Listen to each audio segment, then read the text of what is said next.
الحمد لله نحمده ونستعينه ونستغفره ونؤمن به ونتوكل عليه ونعوذ بالله من شرور أنفسنا ومن سيئات أعمالنا من يهده الله فلا مضل له ومن يضلله فلا هادي له ونشهد أن لا إله إلا الله وحده ونشهد أن محمدا عبده ورسوله أما بعد اعوذ باللہ من الشیطان الرجیم بسم اللہ الرحمن الرحیم وسارعوا الى مغفرة من ربکم وجنہ عرضها السماوات والارض اعدت للمتقین الذین ينفقون في السراء والضراء والكاظمین الغیظ والعافین عن الناس واللہ يحب المحسنین صدق اللہ مولانا العظیم۔ ناظرین محترم، سماج اور معاشرے میں اس وقت جو چیزیں ہمیں زیادہ ڈسٹرب کرتی ہیں، تکلیف پہنچاتی ہیں اور جس کی وجہ سے انسان آپے سے باہر آ جاتا ہے، غصے میں آ جاتا ہے، اس تعلق سے قرآن کریم کیا رہنمائی کرتا ہے، آقا علیہ الصلاۃ والسلام کی کیا تعلیمات ہے۔ چنانچہ قرآن پاک کی جو میں نے آیت پڑھی ہے اس میں آقا اللہ تبارک و تعالیٰ نے ارشاد فرمایا کہ اے لوگوں دوڑو، سارعو الی مغفرۃ من ربکم، اے لوگو اللہ کی مغفرت کی طرف اور جنت کی طرف دوڑ کرو، مسابقہ کرو۔ سارع یسارع مسارعتن، یہ باب مفعلت سے ہے، اس کا مطلب ایک دوسرے سے مسابقہ اور مقابلہ کرنا۔ تو اللہ حکم فرما رہے ہیں کہ ایک دوسرے سے مسابقہ کرو، کس کے لیے؟ جنت کے لیے اور اللہ کی مغفرت کے لیے۔ اس جنت کے لیے عرضها السماوات والارض، جس کی چوڑائی زمین و آسمان کے برابر ہے، اعدت للمتقین، اور جو بنائی گئی ہے متقیوں کے لیے۔ جنت کو اللہ تعالیٰ نے تیار کیا ہے، بنایا ہے متقیوں کے لیے۔ متقی کی بہت ساری تفسیریں ہیں، فی الحال اس آیت کریمہ میں آگے جو متقیوں کی دو تین صفت کو اللہ تبارک و تعالیٰ خود بیان فرما رہے ہیں، اور اس کا تعلق ہمارے اس مسئلے سے ہے۔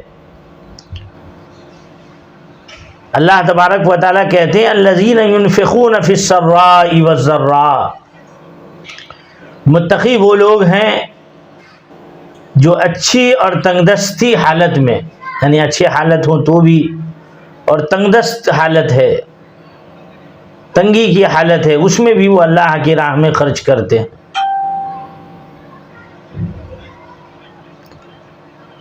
والکاظمین الغیظ،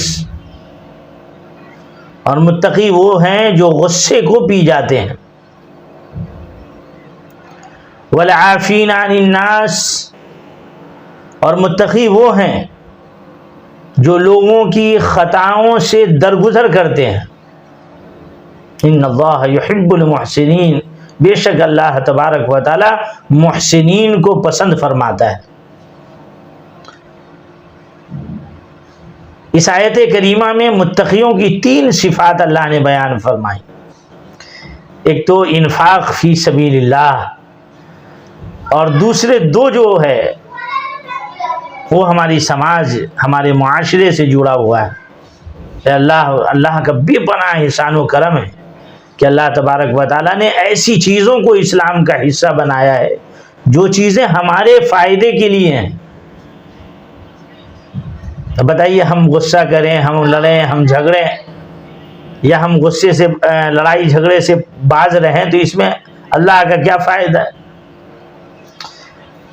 لیکن اللہ تعالیٰ فرماتے ہیں والکاظمین الغیظ، جو غصے کو پی جاتے ہیں ہم ان کو جنت دیں گے، جنت ہم نے ان کے لیے بنایا ہے۔ غصہ آنا فطری ہے، لیکن اس غصے پر کنٹرول کر لینا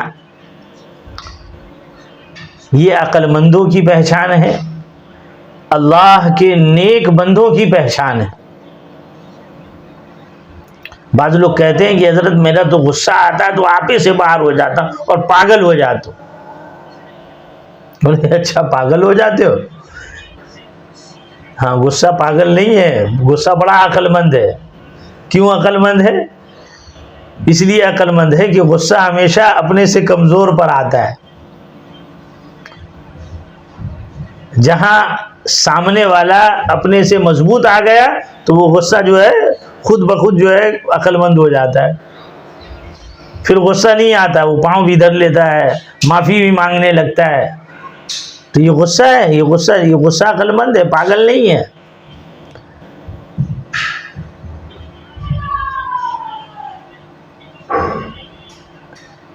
سیدنا موسیٰ علیہ السلام اللہ کے بہترین پیغمبر جنہیں کلیم اللہ کہا جاتا ہے، تفسیر کبیر میں امام فخر الدین رازی رحمۃ اللہ علیہ نے ان کا ایک واقعہ لکھا ہے کہ اعلان نبوت سے پہلے سیدنا موسیٰ علیہ السلام بکریاں چراتے تھے۔ ایک مرتبہ ایک بکری ان کے ریوڑ سے بھاگ گئی۔ اب بکری بھاگی تو موسیٰ علیہ السلام پیچھے بھاگے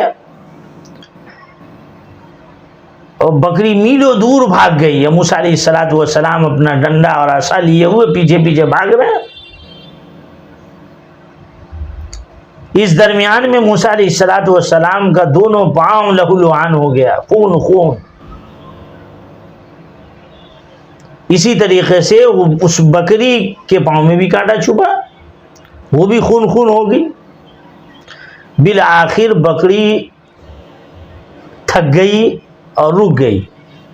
موسیٰ علیہ السلام نے اس کو پکڑا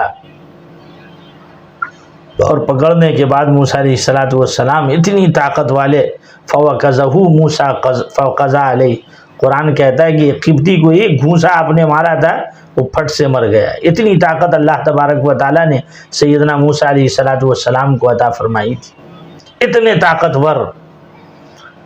لیکن جب اس کمزور بکری پر آپ نے گرفت کی اور اس کو پکڑا تو پکڑنے کے بعد موسیٰ علیہ السلام نے اپنے پاؤں کو نہیں دیکھا بلکہ بکری کے پاؤں سے کانٹا نکالنے لگے اور آنسو بھی گر رہا تھا، اور بکری سے یہ کہہ رہے تھے کہ اے بکری، اگر تجھے موسیٰ پر رحم نہیں آیا تو کم سے کم اپنے اوپر تو رحم کرتی۔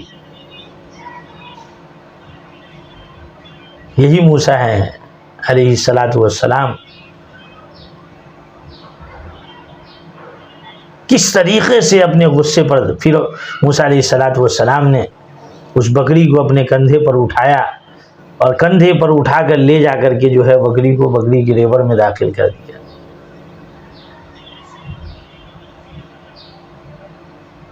آقا علیہ السلام کی حدیث ہے، میرے آقا نے ارشاد فرمایا لیس الشدید بالسرعہ، پہلوان وہ نہیں ہے جو کسی کو پچھاڑ دے، طاقتور وہ نہیں ہے جو کسی کو پچھاڑ دے۔ یا رسول اللہ صلی اللہ علیہ وسلم، پھر پہلوان کون ہے؟ فرمایا انما الشدید الذی یملک نفسہ عند الغضب، انما الشدید، پہلوان وہ لوگ ہیں جو غصے کے وقت اپنے آپ پر کنٹرول کر لیں۔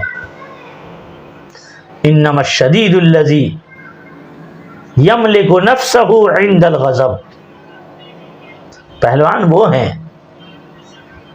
آج جو معاشرہ، ہمارا سماج، ہمارے بچے، ہمارا گھر کا نظام درہم برہم ہوا پڑا ہے، غصے کا غلط استعمال ہے۔ تو ایک تو قرآن کریم کی آیت میرے بھائیوں کہ قرآن کہتا ہے کہ جنت ہم نے ان کے لیے بنائی ہے اللہ ہمارا کہتا ہے کہ جنت ہم نے ان کے لیے بنایا ہے جو لوگ غصے کو پی جاتے ہیں۔ دوسری طرف ہمارے آقا ارشاد فرماتے ہیں کہ پہلوان وہ نہیں ہے جو کسی کو پچھاڑ دے، بلکہ پہلوان وہ ہے جو غصے کے وقت اپنے آپ پر قابو پا لے، اپنے غصے کا اظہار کر کے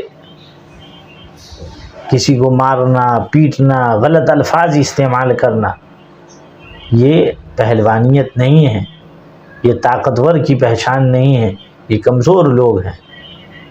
اس لیے غصے سے بچنے کی انشاءاللہ ہمیں اور آپ کو کوشش کرنی ہے، اور جب غصہ آئے تو اس طرح اللہ کے نبی صلی اللہ علیہ وسلم نے فرمایا کہ جب آپ کو غصہ آئے تو اس وقت آپ بیٹھے ہیں تو کھڑے ہو جائیں، کھڑے ہیں تو بیٹھ جائیں، بیٹھے ہیں تو لیٹ جائیں، جگہ بدل لیں،